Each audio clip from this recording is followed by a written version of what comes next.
Ezekiel chapter 5. As for you, son of man, take a sharp sword, use it as a barber's razor, and shave your head and beard. Then take a set of scales and divide the hair. When the days of the siege have ended, you are to burn up a third of the hair inside the city. You are also to take a third and slash it with a sword all around the city, and you are to scatter a third to the wind, for I will unleash a sword behind them.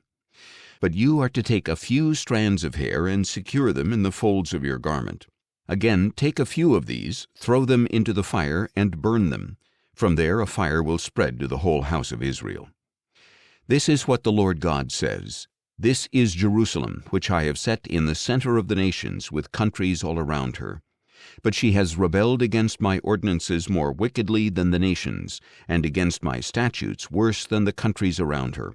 For her people have rejected my ordinances and have not walked in my statutes. Therefore this is what the Lord God says.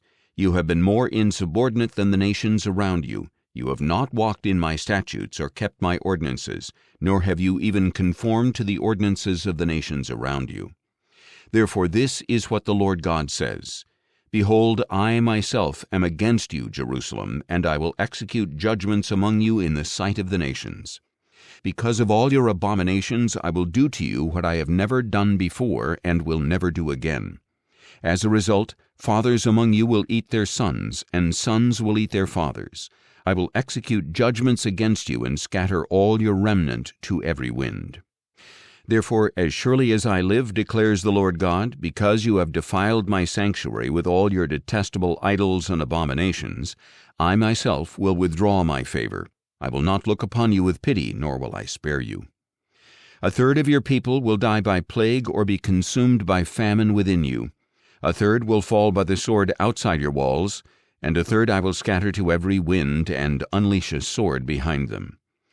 And when my anger is spent and I have vented my wrath against them, I will be appeased. And when I have spent my wrath on them, they will know that I, the Lord, in my zeal have spoken. I will make you a ruin and a disgrace among the nations around you in the sight of all who pass by. So you will be a reproach and a taunt, a warning and a horror to the nations around you, when I execute judgments against you in anger, wrath, and raging fury.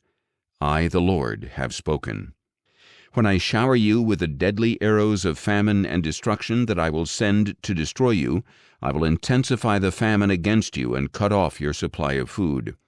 I will send famine and wild beasts against you, and they will leave you childless. Plague and bloodshed will sweep through you, and I will bring a sword against you. I, the Lord, have spoken.